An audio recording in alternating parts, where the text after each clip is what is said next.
This is a very exciting topic today, Adam. Tell me why. The topic is how to manage money in marriage. Oh, yes. Yeah, when yes. you're married. And you're interested in this, why? Because you're about to get married? Well, not anytime soon. Okay, good. But it is, I do work with a lot of couples, but also just like, it is we talk about money being personal and money being behavioral. Yeah. I can't think of any other circumstance. Oh where my it gosh. is, right? Well, because you've got two people raised in different households, different money values, different money habits, all that stuff. It's a challenge. Yeah, for sure. So my question to you is this. When you are eventually married, do you combine accounts or do you leave accounts separate? To combine or to not combine? Yes, that is the question. That is the question.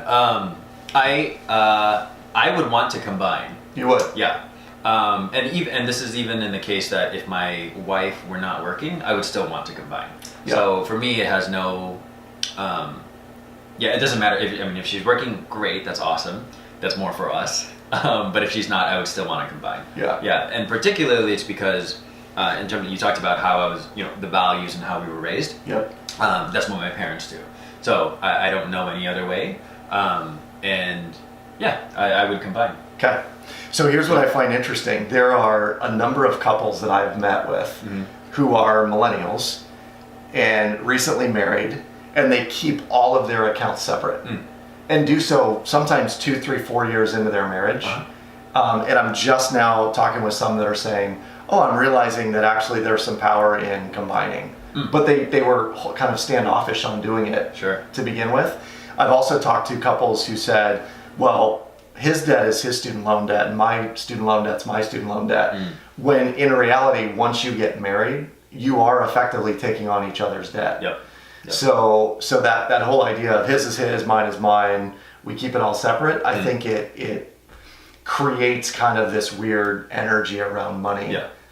Like, well, yeah, but I spend more on student loan debt than you, so why should I have to pay more in utilities or whatever it is. It just becomes, I think, a little more challenging. And that's also another reason why I would want to combine as well, is to, eliminate that conversation. Yep. Yeah. So you're married. I am. How long have you been married? 19 years. 19 years. Okay. Yeah. This year. Awesome.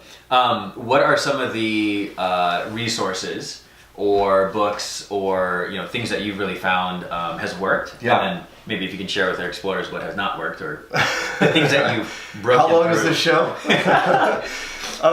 You have 3 minutes. Yeah, right. So the book that I would recommend that my wife and I read, and it really impacted how we operate together with money, was Smart Couples Finish Rich by David Bach.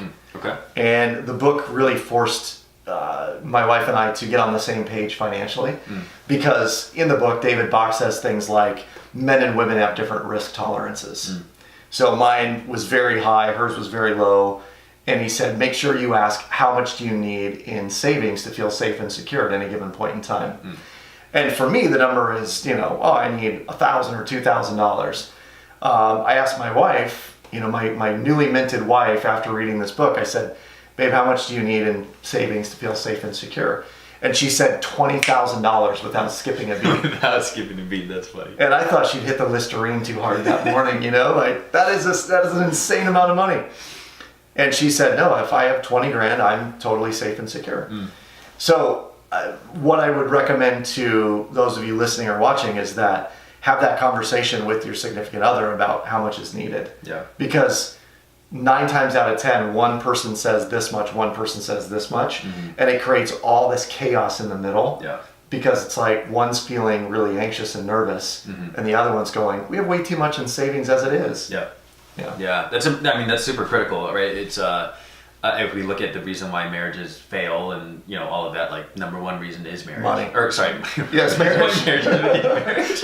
The number one reason marriages fail is people get married. Well, if people don't get married, you wouldn't have breakdowns. That's true. That's so totally true. But it's money, and with money being a taboo topic, it perfectly lends, like there's a direct correlation. So in having the conversations and being able to communicate, that's super important. Yes. So are there certain things that you do with Jen, whether it's a regular check-in or review of finances that that has really worked for you? Yeah, for the longest time, we did not do any check-ins, but there was this constant nagging anxiety around money for her, not necessarily on my part. Yeah. But once we realized, it's good for us to sit down certainly once every month, but usually once every couple of weeks, and just say, hey, here's the expenses, here's the income, here's what we're saving, here's what we're paying off.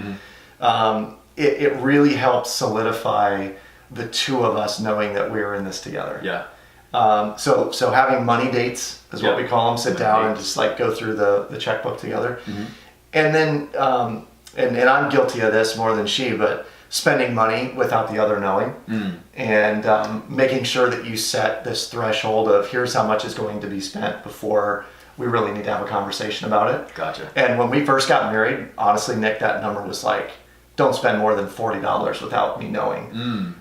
Because I think some of that goes back to your relationship with money, right? But in her family, her dad would spend more money than her mom maybe knew. Yep. And so she was really uncomfortable about that. And wanted to know. And wanted to know. You particularly. Yeah. And then as our income grew and all of that, it became, the number grew. Yeah. It was 100, then it was 150. We can spend $200 without saying, hey, do you care if I buy this pair of shoes or this purse or whatever? Yep. That doesn't matter.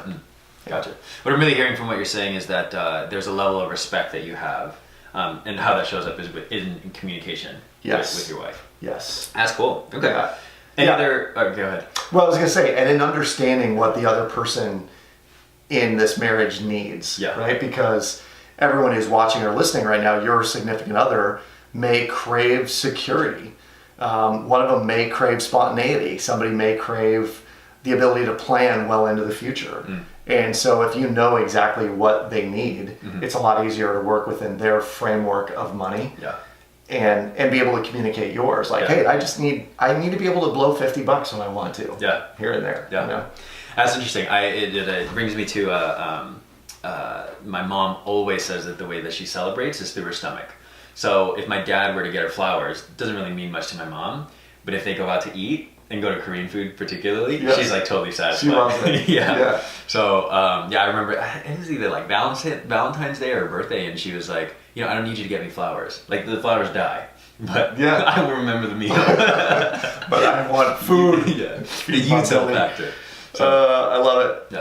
The other thing that is really important is having mutual goals as a couple. So when Jen and I first got married, we decided to live on one income. The other income was to blast away all of our debt. Our mutual goal was by the time we are X age, all of that debt will be taken care of. And then the reason we had that mutual goal was we knew that at some point we wanted one of us to be able to stay home with kids and all that. So having those mutual goals and really identifying what those are is super important. So I hear you. Yeah. What are what's the top goal that you have with Jen right now? Certainly paying off the house. We drive paid off cars. We have money set aside for kids' college. Now the next big task is blasting away the house debt, which will be done later this year. And then from there, the next step is then net worth goals. So hitting the major milestones and knowing how much do we need when we're ready to retire. Sure. And it's going to last us forever. That's awesome. Yeah. Cool. One thing that I'll add just as a perspective of someone who's not married yet, but in how to manage money in marriage, one of the things that I really want to the way I'd like to start being married is by being completely debt free on both sides. So if there's things that we need to do in the engagement or prior to that, that's actually handled. And then also with like the wedding expenses, honeymoon expenses that like it's not on a credit card. Or if it's on credit card, we're getting perks, but it's like we can pay it off. Yes. Yeah, so there's no debt going into the marriage. Yes. Yeah. That's staggering to me, the number of people that go into marriage and take on $30 or $40 or $50,000 worth of debt to get married, to buy the ring, to do the killer honeymoon, and all that stuff. My recommendation is, you get your whole life ahead of you to go do those fun things and be able to pay for it. Don't dig this gigantic hole first thing when you're married because of the financial stress that is created as a result of it.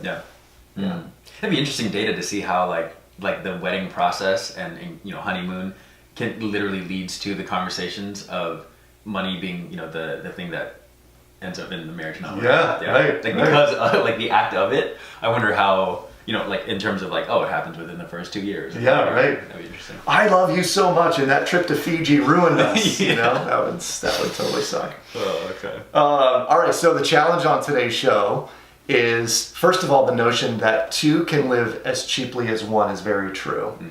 So when you first get married, two people can come together and combine forces and know that your combined income can be very, very powerful in terms of paying off debt or building wealth, right? So if you are with someone that you intend to be with forever, or if you're married, I want you to have a conversation with them about how much do they need to have in savings right now to feel safe and secure. It is the first conversation to have to make sure that everything else from there is building on that solid foundation. Very cool. Yeah. Sounds good. Tomorrow, we are talking about a little change in subject here, but we're talking about how to start a business when you're in college. Oh yeah, this is a question from the mailbag. You're gonna dig it. Explorers, join us tomorrow. Tune in. Bye-bye.